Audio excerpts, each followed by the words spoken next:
Some of you seem to be having difficulty using the MyMathLab graphing tool. It is new to me, but I've kind of played around with it. So I want to kind of go to a question where you have to do the graph. I'm in lesson 4.5, and I'm going to jump to question 5. And it starts out by asking me to determine the amplitude, the period, and the phase shift of the function. Okay, and so then I'm given the function. Well, the amplitude is determined by the number out front, which in this case is an understood 1. So it's 1. My period is altered by the number in front of the x, which happens to be a 1.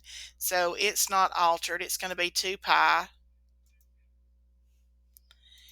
Then it asked me about the phase shift. My phase shift is going to be pi halves. Okay, so I have to enter it as a fraction. Pi over 2.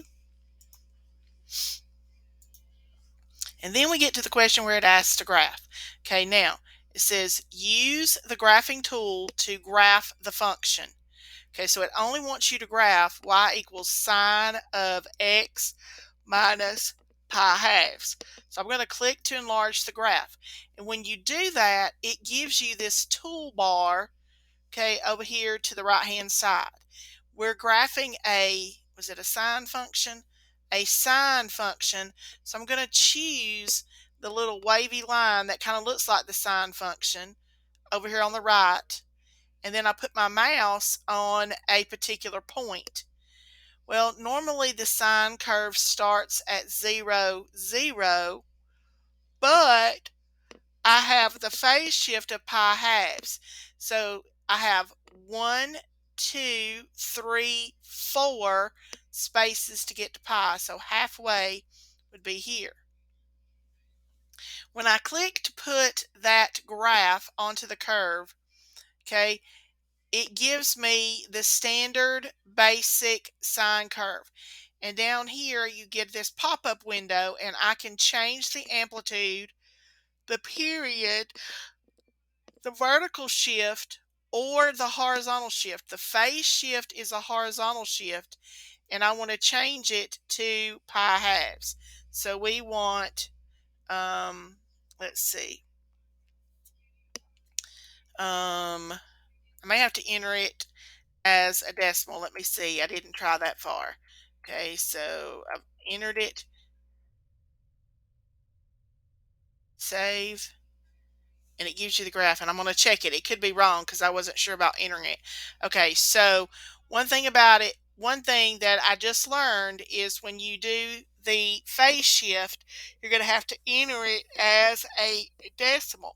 To get it to a decimal, again, it was pi halves. We divided pi by 2. Okay, so let's look. Let me see if I can go back to question 4 or even to question 3. Okay, because question 3, get a similar question here. It says determine the amplitude of the function 7 sine x and graph the function and y equals sine x. So my amplitude is 7. And again, it wants you to graph it, but it wants you to graph both of the functions. So again, I'm going to click to enlarge the graph. If you don't put both of them on the graph, it's going to count it wrong. So I'm doing sine. So I want the wavy line that looks like a sine from my tool. It even says sine option. So I'm going to choose sine. And again, I put my mouse on the 0, 0 because that's typically where the sine curve begins. And again, you get your little pop-up window. We have an amplitude of 1, period of 2 pi, vertical shift is 0, horizontal shift is 0.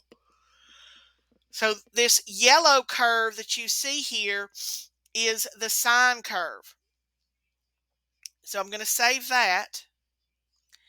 Then I'm going to click back on it a second time and get the sine curve. and put it on 0, 0, but I'm going to change my amplitude to 7, not 17, to 7. And I hit enter. And now that yellow curve, this taller yellow curve, your basic sine curve is now blue, and 7 sine x is in yellow. And I save it, and I can check the answer, but you got to have both curves on there. Okay, it's expecting you to have both curves. Okay, let me do question 4.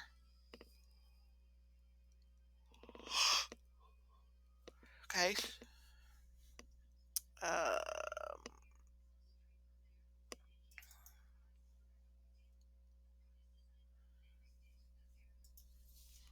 okay, so we found that our amplitude was 5, the period is 2, and it wants me to graph this function. So again, I get my sine curve. I know that I'm going to start at 0, 0. Okay. And I have an amplitude. Let's see what I remember. Okay, my amplitude is 5. So I'm going to change that number to 5. My period is just 2. There's no vertical shift, no horizontal shift. So there it is. And there's the sine curve. And I hit save. And I can check the answer. Okay. Let's see if we can do one more. Okay, we already did question 5. Okay, question 6. My amplitude is determined by the number out front, which is 1/3. So my amplitude is 1/3. It says, what is the period? The period of the sine curve is traditionally 2 pi. There's nothing in front of the x, so it's not going to change. So my period is 2 pi. The phase shift is determined by the number that's added or subtracted from the x. In this case, the phase shift is pi over 2, and it's actually going to go to the left. Okay, so we may need, let's see, I want it to go left. So I wonder if we need to put negative pi. I'm going to try that to indicate that we're going left. Yeah, you have to indicate that it's negative or positive so that the computer knows to go left or right. Okay, so then we're going to enlarge our graph. And I'm going to start with my basic sine curve. Okay, so there's my basic sine curve. And then I'm going to make the changes. My amplitude changes, and I'm going to have to enter it as a decimal. My period is still 2 pi. There is no vertical shift. And my phase shift is pi halves to the left, so it's negative 1.57. Again, you have to enter your values here on this little screen as decimals. Okay, so pi halves, pi divided by 2 is 1.57. And there's your graph. Okay, so maybe that'll help you figure out how to use the graphing tool. Okay, but be careful if it asks you to graph more than one. Like, see, this question here says to do cosine and then also do 19 cosine. If it wants 2 graphs, make sure you give it 2 graphs.